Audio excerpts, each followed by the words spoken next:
Thank you very much, everybody. It's a great honor to have the Crown Prince with us. Saudi Arabia has been a very great friend and a big purchaser of equipment and lots of other things. And one of the biggest investments in the United States is I guess it's your big investment, is buying stock in companies and various other things in the United States and creating jobs.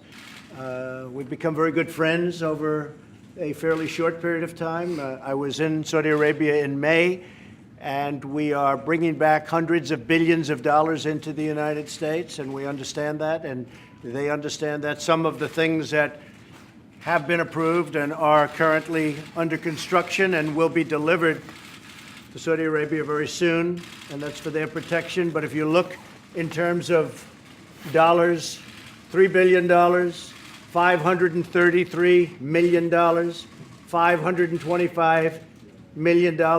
That's peanuts for you. Should have increased it. $880 million, $645 million, $6 billion. That's for frigates. 889 million, 63 million, and that's for various artillery. Some of the things that we're now working on, and that have been ordered and will shortly be started in construction and delivered. THAAD system, $13 billion. The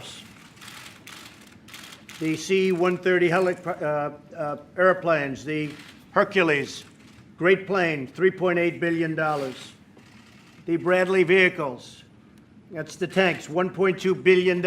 And the P-8 Poseidons, $1.4 billion. And what it does is it really means many, many jobs. We're talking about over 40,000 jobs in the United States. So we make the best equipment in the world. There's nobody even close. And Saudi Arabia is buying a lot of this equipment, and a lot of people are at work making the equipment, not only for us, because we, as you know, we're getting a $700 billion military proposal, and that's even a lot for you guys. But we're getting a $700 billion military plan this year, and 716 will be next year, $716 billion. So we really have a great friendship, a great relationship. I would really have to say the relationship was, to put it mildly, very, very strained during the Obama administration.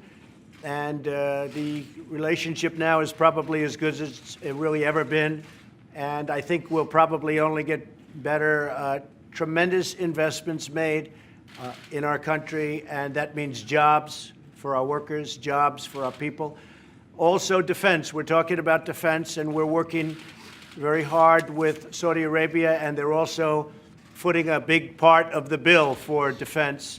The whole Middle East. We know what's happened in the Middle East, and it has not been a pretty picture for the United States or for anybody. And a lot of things are changing, and they're changing very rapidly. As you know, ISIS is now, we've recaptured almost 100% of the territory, as you probably have heard, before anybody. But we've captured close to 100% of the territory held by ISIS. And we've moved very rapidly, very quickly, and that's really coming to an end in that part of the world. It's coming to an end. And we'll be able to get out of certain areas that we've wanted to get out of for a long period of time. And other countries can handle it. At this point, they'll be able to handle it. So it's a great honor to have you and your representatives here. Crown Prince, thank you very much. Thank you for being here. Thank you, Mr. President. Actually, the relation between Saudi Arabia and the rest of America, it's an old relation. We are the oldest ally for the rest of America and the Middle East. Right.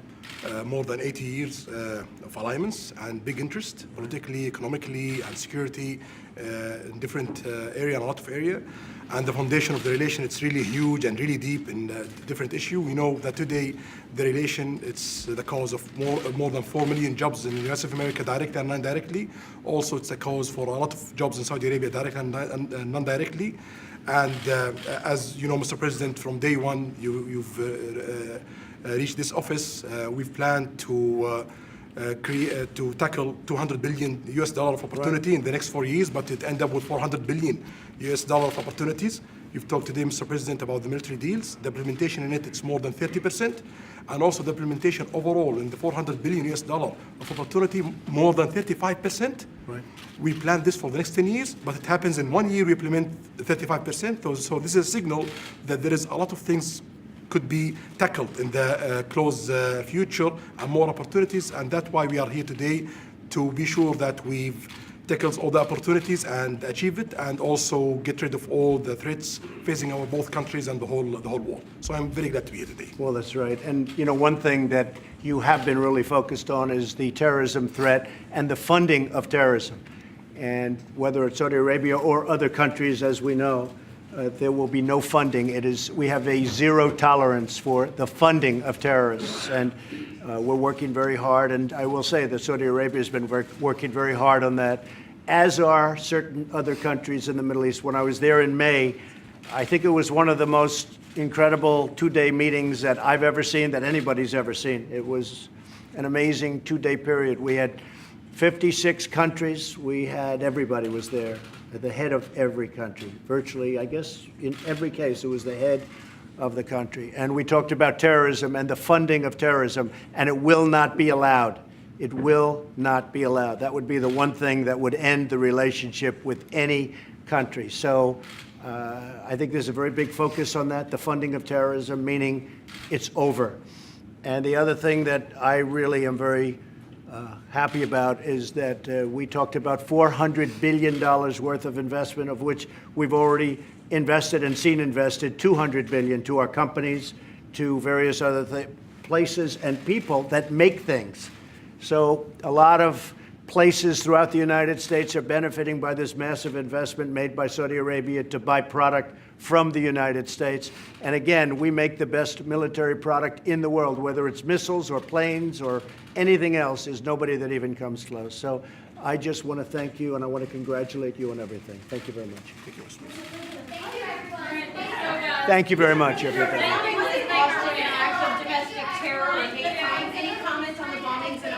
It's terrible. The bombings in Austin are terrible. Local, state, and federal are working hand in hand to get to the bottom of it.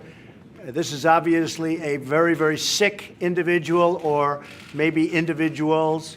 These are sick people, and we will get to the bottom of it. We will be very strong. We have all sorts of federal agencies over there right now. We're searching what's going on in Austin, a great place, a tremendous place, is absolutely disgraceful. So we have a lot of power over there. We're looking. It's not easy to find, but these are sick people, and we have to find them as soon as possible. We have to find them really immediately. I will say, working with Texas, working with the local governments has been great, but we have to produce, we have to find this very sick person or people. Thank you all very much. Thank you.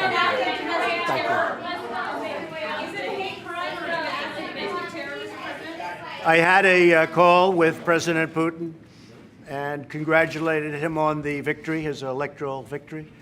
The call had to do also with the fact that we will probably get together in the not-too-distant future so that we can discuss arms. We can discuss the arms race.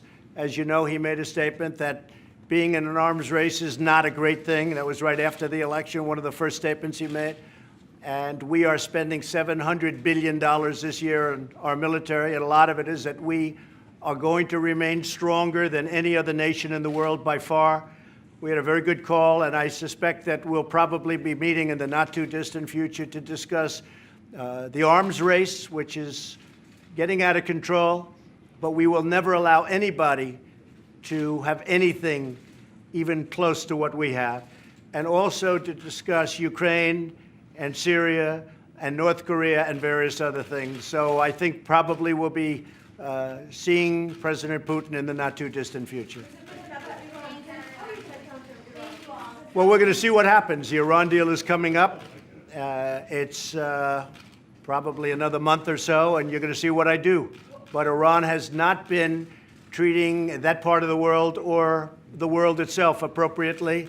A lot of bad things are happening in Iran. The deal is coming up in 1 month, and you will see what happens. Okay? Your Royal Highness, should the president pull out of the Iran deal? Well, we'll talk about that today. Okay, thank you very All much, right, everybody, everybody. let's make your way out, please. Let's Thank go. you.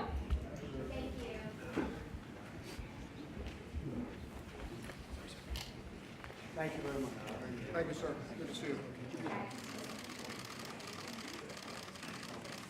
Keep moving.